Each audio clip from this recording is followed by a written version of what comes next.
Can your marriage survive the coronavirus? Even for those of us with the happiest and most stable marriages, social distancing to combat the spread of COVID-19 provides some serious challenges to our respective unions. We're confined to small spaces with our spouses, with little to no reprieve. We've got to balance work life and personal life, 24 hours a day, 7 days a week. Throw young kids, or even teens, into the mix, and it can be a recipe for disaster or, even worse, divorce. CNN spoke with several licensed marriage and family therapists, clinical psychologists and married people about how to make sure your union isn't a casualty of the coronavirus pandemic. Communicate. The secret to any healthy relationship is communication. It's true under normal circumstances and in the time of coronavirus. For some, this might mean periodic huddles to deliver updates on what's coming next. For others, it could be a daily check-in that rates how each partner feels physically and internally.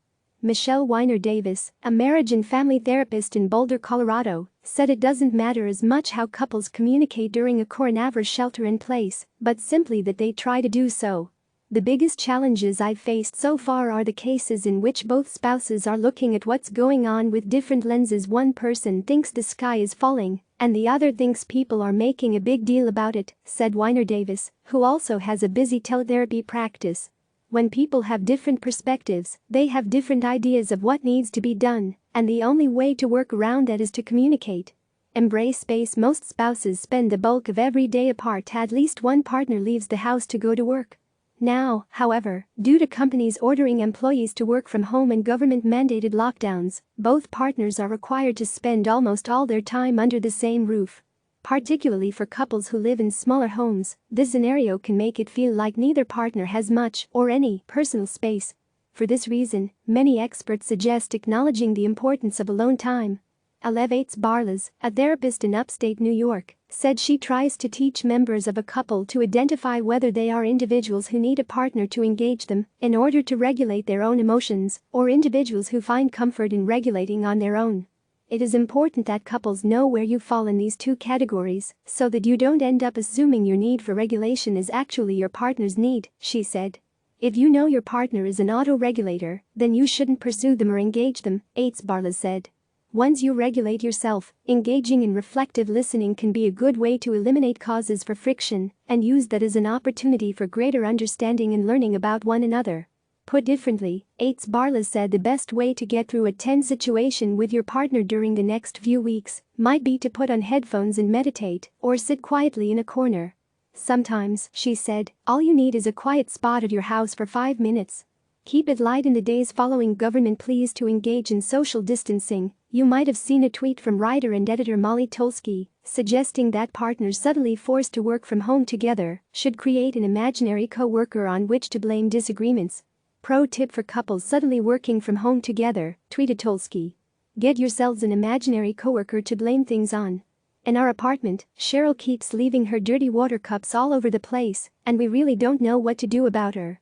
Alexandra Fondren, a public relations professional in Northern California, took the advice to heart.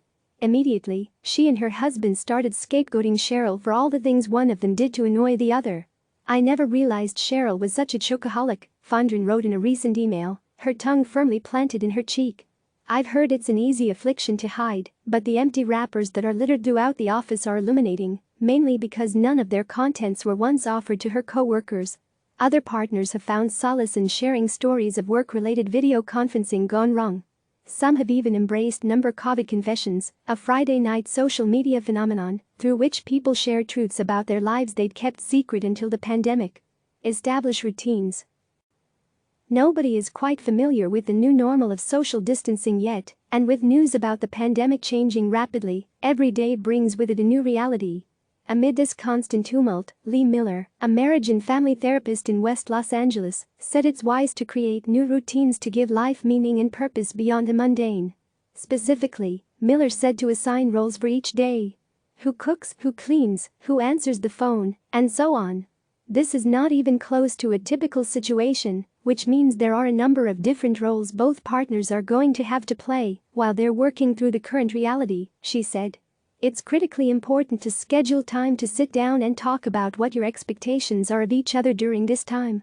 In New York City, Carrie Ingoglia and her husband Ron Richards have devised a winning strategy to balance working at home in a 576-square-foot apartment and parenting 15-month-old twins. Richards tries to schedule work calls when the babies are likely to be napping. Ingoglia takes them for walks when Richards needs to focus. Both partners stop working completely during baby mealtimes. The grown-ups also regularly go out of their way to give each other positive encouragement. "This isn't to say we don't bicker, because we do," said Ingoglia, a creative director. "But we know each other well enough to know a bickering moment is not a reflection of our commitment." Get therapy. You can have a virtual session with a trained therapist. All this advice is a good start. For more comprehensive assistance in dealing with difficult and potentially sensitive situations, it's always a good idea to seek a new relationship with a trained therapist. Holly Daniels, Managing Director of Clinical Affairs for the California Association of Marriage and Family Therapists, said regular therapy can help people work through even the most intense anxiety. Just having someone to talk to, someone who can help you work through some of these difficult issues, is invaluable, said Daniels, a LFMT who also has a private practice in Los Angeles. Now more than ever, therapists are becoming indispensable for giving people the tools they need to get through any situation. Thankfully, today it's easier than ever to connect with a therapist. As of March 17, the Department of Health and Human Services Office for Civil Rights, which enforces the Health Insurance Portability and Accountability Act, HIPAA, said it would not impose penalties against covered providers for noncompliance with the HIPAA rules that relate to provision of telehealth services during this time. That means that a provider who needs to provide telehealth services to their patients during this time may use platforms that would otherwise not be HIPAA compliant, such as Zoom, FaceTime or Skype. Many state governments made similar decrees. Don't push for sex. No, having sex with your partner isn't going to increase your odds of getting coronavirus. Still, according to Brittany Blair, a clinical psychologist and sex therapist in Northern California, you may find that sexual desire in the time of coronavirus falls short of what it usually is, since stress hampers libido for about 85% of us. It's normal to be less interested in sex during times of crisis, she said. If you're one of the 15% of people who aren't affected by stress, understand that your partner might be on the other side. Blair, who recently co-founded sex tips app Lover, referred to this phenomenon as a desire discrepancy and said it occurs naturally in every couple but can be pronounced at times like this. She added that the only way around this obstacle is to create a safe and comforting environment with no strings attached.